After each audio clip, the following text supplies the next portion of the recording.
Welcome to Beers with Beresford. Today we're joined by Jane Barkely from I'm at Events. Thank you, Jane, for joining us. Yes, of course. Always happy to sit and chat social and have a beer. What beer are you drinking? What is your beer of choice today? I am usually a really super hoppy IPA girl, but this is pale ale from Hops and Bullets. Okay, I have the Black 3 Saison. Nice. Delicious. Cheers. Cheers. Nobody knows how many of these we may have started with.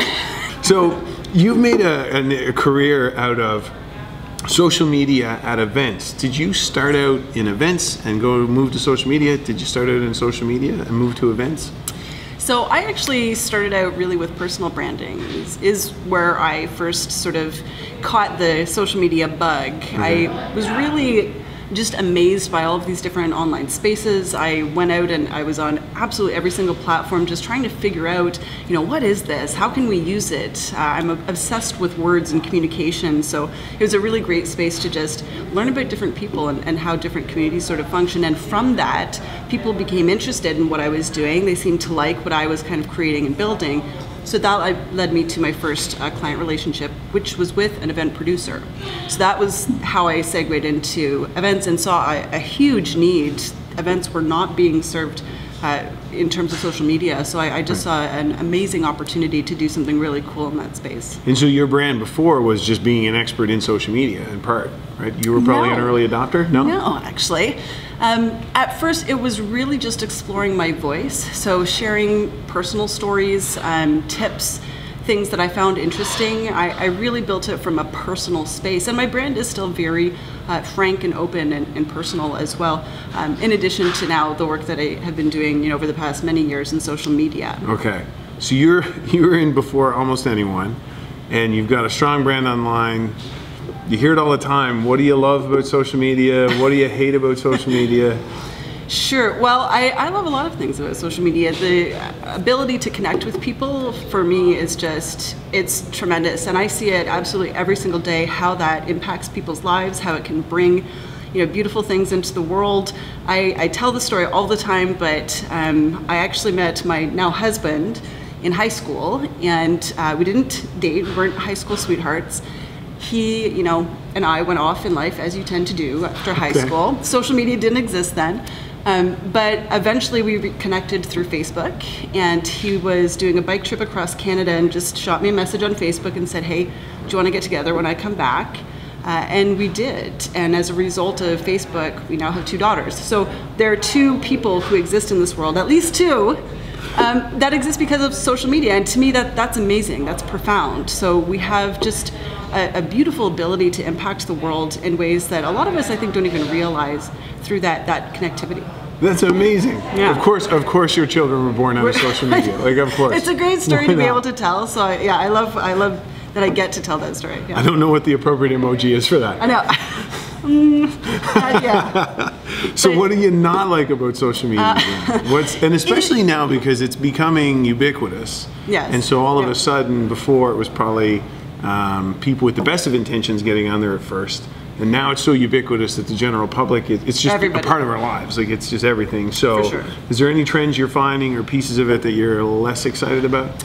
Yeah, and interestingly enough, it's the reason that I love it is also the thing I dislike about it the most, is that connectivity.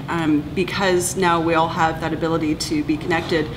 There's a lot of negative stuff that comes along with that too. So being online all day, we see a lot of hatred. We see a lot of people, being petty or just picking at each other. There's a lot of negativity on the airwaves too, right? So, with the beauty and the impact that we can have is this sort of negative side. And, as much as I don't like it, I also think, well, now we can see it. It's more obvious. Before, it might have been more hidden. We wouldn't have been as exposed to it. And because we're exposed to it, it means we can do something with that, right? So at least there's that side. But I would say that's probably the biggest thing that I don't like. Don't you feel, the one that drives me nuts, like, don't you feel a ton of pressure? Because I spell things wrong all the time, and if you write something too quickly, like the chance of, in some cases for me, I go, hey, I really should talk about this online, or I should quickly do something. Sure, and I always stop myself because I'm going, if I say something wrong or do something wrong, it just is that same network effect that can drive business can actually cause so much problems. Like, absolutely. I feel a ton of pressure anytime I post anything anywhere. For sure. I think there's that pressure, certainly for us. I mean, I feel that pressure personally, but definitely on client side, we absolutely feel that pressure. For me, I'm really painstaking about anything that gets published. And the one thing I always ask myself before I, hit post on anything is, can I bear the consequence of this? Right. Or am I bringing a consequence on someone else? That's the process that I run through with every single post, whether it's personally or client side. Right. You have to be willing to suffer the consequences, the potential consequences. And I guess the problems happen when someone just doesn't realize, right? For sure. They post something and they're like, wow, that is not how I thought people were going to take that, or that wasn't the spirit of what I was trying to say. Or, because I'm so obsessed with words, I go through that process a lot about, again, everything that we post, of thinking, how could someone that believes the exact opposite of me perceive this, right? What are the little things that might come out of this that you didn't anticipate? For me, that's just a natural process now because I've been doing this for so long. Right. But yeah, I think, I see that a lot. I teach social media as well. I was going to say, Jane's also instructor at Conestoga College. Yes. Which course do you teach? So it's a social media marketing graduate certificate. Right. 6-course program, and I teach social engagement. Okay. That's my course. So you've got these kids who are also growing up on social media, and you're teaching them the profession of social media. Do you ever have to give them life advice on how to live on social media? For sure. Really? All the time. And so one of the things an exercise that I put them through is investigating each other to see what can you dig up about one another. Really? And what's your perception of that person by what you found online, so they can start thinking about that. I posted this not really thinking that, so-and-so would ever see this. But it's there, right? It lives there for us to go discover, and it does change people's perceptions. So it's a really useful exercise. And some students end up just like, oh my, I can't believe I said that. I can't believe it's out there. I need to go clean this up. Right? It was funny. Just yesterday we'd met, chatted with someone, and a gentleman was sort of in his 60s, right? Mm-hmm. And instead of us being the old folks who are going, oh, kids today have it so easy, both of us were lamenting like, wow, kids today have such pressure, because when we screwed up in college, the world didn't see it on YouTube. Yeah, for sure. But like people today, all of a sudden the stuff they post, the things they share, like it just seems like immense pressure for kids. It definitely is, and I think it's a conversation that I'm trying to have more and more everywhere that I go about some of the kind of collective consequences that social media has for us, because it brings, we're seeing higher incidences of anxiety and depression and suicide, and those things are related. That that connectedness can have a huge pressure effect on people. You're connected 24/7, right? And whenever anything negative happens, especially, it's all there. You can't just leave it or drop it. There. Right? It doesn't go away. It's everywhere. Okay, so the network effect has the negative consequences, but the positive consequences on events. So how does social media for events specifically differ from maybe what brands are doing day to day when they're trying to tell their social story? Well, obviously, brands who are just working on their online presence constantly, that's a long process, right? It's continuing, it's ongoing.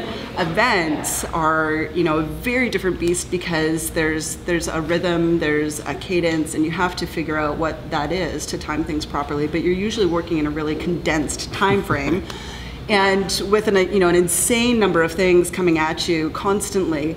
So it's very intense, very high energy.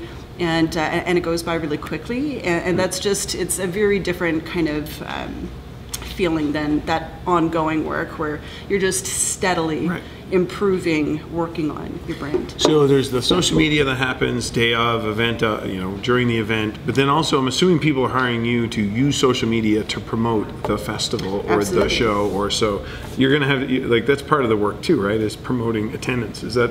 Definitely. So for us, the lead up time can vary depending on the event that you're working with. It might be a couple of months, it might be 6 months. Right. That it depends so much on the event, and events are such a broad industry, right? Because it could be an athletic event, it could be a food festival, it could be a concert, right?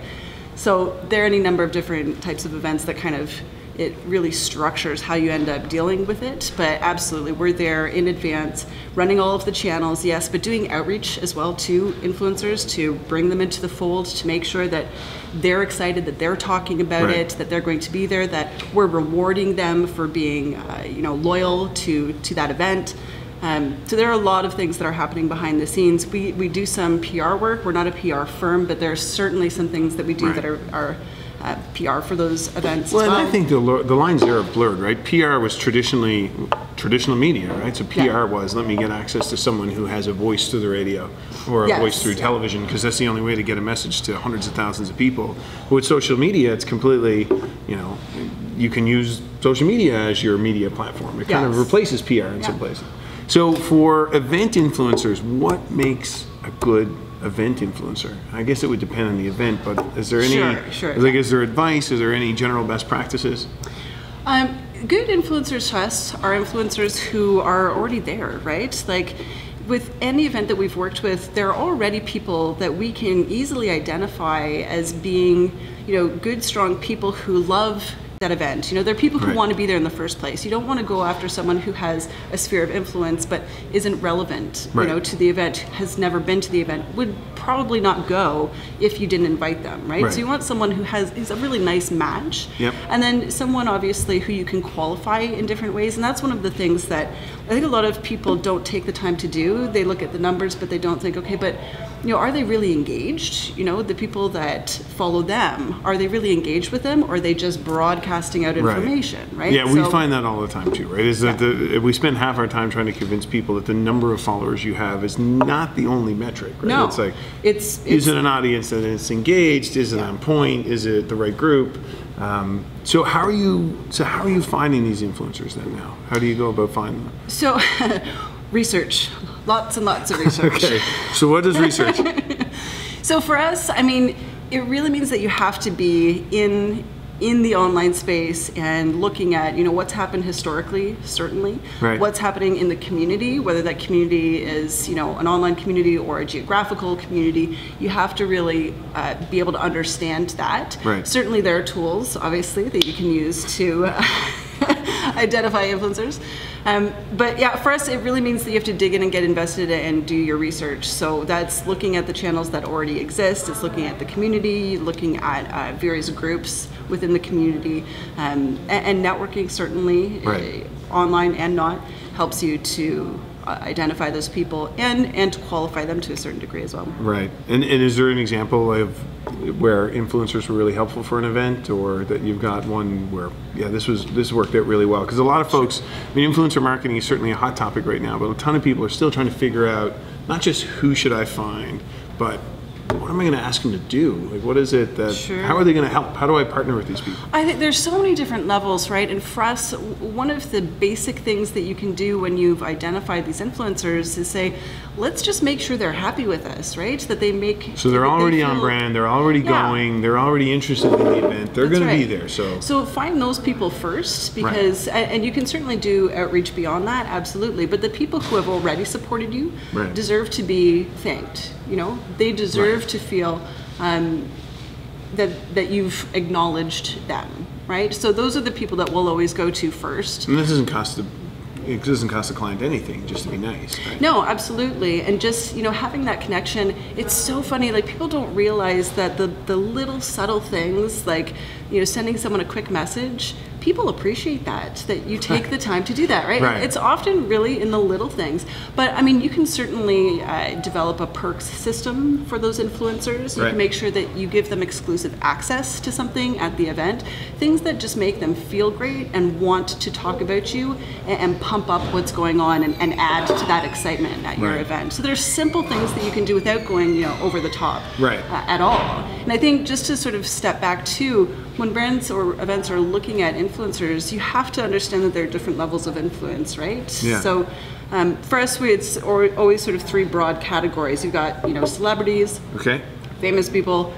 A lot of events will not fall into that category of being able to engage with celebrities, right? Like you have to be of a certain in kind of the upper tier of events, large, huge events that have a budget to engage a celebrity. Yeah, and in most cases there, the celebrity is probably the talent that's driving people there, right? It's the band, it's the artist, it's whoever's going to be there. For sure. Okay, so in which celebs case you're already able to leverage that. Right? Well, surprisingly, I'd be curious to know, like I know a lot of our customers, we've done a bunch of great work with festivals where we're analyzing the followers of the artist to figure out who are the super fans that should be helping talk about the festival. Yeah. But I know that a lot of times in the rider of their contract, the artists are supposed to be doing a bunch of promotional work on social media. Have you seen that? Are they doing the work? Can you rely on the artist to promote your festival for you, or? Some. Okay. Certainly not all. Oh no. Yeah. No. It just varies person to person, right? Some people, they're all about it. Some people are just too busy. It really depends. Sometimes people have someone doing it for, like, there are all kinds of factors. Yeah, and if you're on tour, I'm sure you got 15 concerts that summer. You can't be social media. You can't be promoting every single one on every single thing.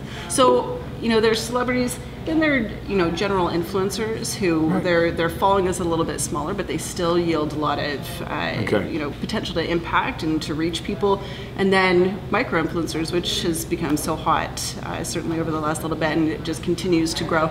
And micro influencers are much smaller, and they're a lot easier to engage for events. Right. Certainly, they're easier to get in contact with and to actually get on board as well. So that's usually the section I would say people should focus on is. People who have smaller followings, yes, but they're also so much more engaged with their communities. Once you get up to those higher levels, you find that it's really hit or miss in terms of whether or not people are able to help to promote, as you were just saying, but also how engaged their audience is. It's true, and then the quality of the content that gets created. I don't know. Like, I don't think that is indicative of how many followers you have. Like, clients are constantly, how many followers do these influencers have? But time and time again, we're surprised by some of the best content that gets generated is by this person who has 1,600 followers, and every agency would have passed on them, but they've created the best content and tons of it. And I don't know if you've had the same experience. Absolutely, but in going back to the, more followers doesn't mean more engagement. It in fact means the opposite. So if you've got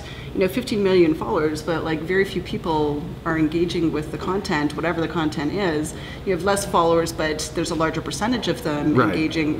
Which would you kind of rather? Well, and you can't blame them. If you're, Justin Bieber, Selena Gomez, you're not going to respond to everyone who messages you, right? So the engagement rate, I can see, it makes sense that it's going to go down. For sure. Cheers. It's CGI refilling our beer glasses. Yes, magic. So people are doing events. And the people that run events are event experts. Like, so we started, our humble beginnings came from working in the events market, which is always, and that's how we got connected initially. And what we found is that the people that do events are a very special breed. Right? There's a special place in heaven for people that run events. Just, it's so crazy. But they're experts at events, which is mostly logistics and dealing with chaos. Yes. What are like what's the biggest mistakes people are making who are in the events market but are trying to promote themselves on social media? Sure. Well, I think one of the biggest things that we see happening right now is a transition, a slow and maybe painful transition away from more traditional media and then towards social media. And as that happens, a lot of event organizers, we see this happen all the time. It's like, let's grab an intern, let's get a young person, let's throw them on the, on our channels. And to me, that's a big mistake because I mean, just grabbing someone who's available to manage your brand, to be your voice, to interact with people, those are important things, right? Communication is an important thing. And there's a lot of subtlety in it that just grabbing any young person off the street might not understand, and that's pretty common, right? People think younger generations have grown up with this technology, so they just get it, they understand it, it's second nature, and that's pretty true. But I've got a 19-year-old son, and I would never throw him on the reins for any of our brands. Because he only knows as much as he needs to know to use it himself, right? Not as a brand. Well, we even discussed it before too, where it felt like in the marketing circle, especially in like the corporate world, it was social media was sort of the last rung of the ladder. And right? also, events, the first thing to get cut, right? Yeah, it was like the folks that did media buys, they were sort of the, you know, the highest paid, they were the most important, and then there was sort of the digital folks and, you know, design folks and creative and brand folks who had this space. And social media used to be relegated to the intern, it was relegated to the lowest paid person, but I gotta believe that's flipping. Like, who cares about a media buy anymore? It's absolutely shifting, and I will say that the clients that we work with, we see this happen across the board, definitely in events. You know, once it's demonstrated what social media can do, you know, if we can get just one chance to prove this to you, they get it immediately and they shift their budgets. And do you face the other one too? I bet you people say, social media is social media, and we got a social media team, and that's fine, and that's what we do, but the event social media has to be different, right? There must, like, I was going to say, like, it has to be absolutely different than just what people are used to when you're trying to gradually create content just to do your followers. Like you said before, there's this intensity that goes with event social media. It has to be different. Are you finding people are getting it, or is it still? For us, I mean, obviously we're working with people who do get it, right? But we certainly experience, you know, we go to events and we watch what they're doing, right? To see what are other people who are not using us up to, and it's interesting, right? We see the lost opportunities all the time, and again, it comes down to little things. Someone says, you know, takes a picture and says, I'm here at whatever, for you to respond as the brand and say, we're so pumped that you're here, enjoy, or give them a little tip, something like that. People appreciate that so much. It gets them so excited, and they know someone's on the other end and they care that I'm here, and they're going to respond if I post something. They're going to answer a question if I have one, and that just elevates everything. It takes it to a whole new level. So have your clients been able to stick handle bad experiences? Has someone ever tweeted out something or posted something hey, this isn't going very well, and then instantly you're able to, you know, I can't solve a problem if I don't know about it. Catch it on social media. Yes. The event is able to address it. Absolutely. Now, events are, I mean, when you go to an event, you are kind of expecting to have a positive experience. People are in a good mood, so you don't deal with a ton of negativity or a ton of backlash unless something kind of goes wrong. But, you know, we've certainly had instances or little hiccups where someone, you know, an expectation was violated perhaps, or we had one instance where someone went to the event website and the language was a bit dated and ended up kind of coming across as offensive. And so he took to social media right away, and we saw it, of course, got on it, went to the company, said, we need to update this. They did right away, you know, came back to this guy and said, you know, absolutely, this concern was valid, and we really appreciate that you took the time to let us know. It's been fixed, and we just wanted to let you know that. We also then took that a step further. We said, okay, here's an opportunity for us to, you know, provide even better customer service. At the event, we went and found that person. We made sure that he was having a good time. It was a hot day. We brought him some bottled water. So it's like you can take someone from having this potentially negative, you know, experience with your brand and make them, you know, a huge loyal fan for life. We've heard that little things. We've heard that before too. Like anytime a customer has a problem, it's such an opportunity. If you can over solve it, then they're not going to want to shut up about it. Right? It's like, oh my God, you're not going to believe what happened. I was complaining with something, and the brand went over and above, and like that's the thing that they kind of want to talk about on social. Yeah, huge opportunity for brands. All right, so it wasn't the Fire Festival, is it? No. Okay, that's a good. I think everyone is going to take event social media a little more seriously after the Fire Festival. So, what are the main things you see people doing wrong when it comes to event social media? So again, the intern thing, or just sort of throwing anybody in there, is one of the mistakes I would say that people are making. You know, undervaluing it, not investing in it in general is a problem because it can have such an amazing impact. And you know, we have clients who will turn around and say, my entire success is because of this team. It's because of what they do. And that's powerful, right? So, you know, but those are people who have made the investment and understood or realized that it would happen over time. It wasn't going to happen like, you know, next week.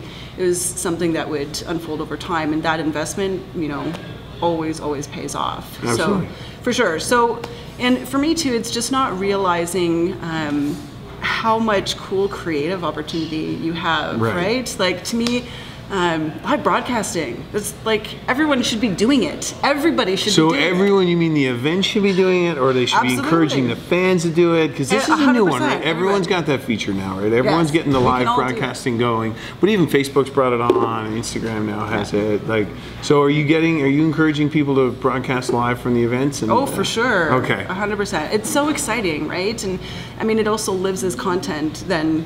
You've got it, right? You've got this video content afterwards as well, and you can use that in all of these different ways. And that's probably another thing that people don't do enough of, is think about how can I use one thing for many purposes? Because you can create efficiencies, absolutely.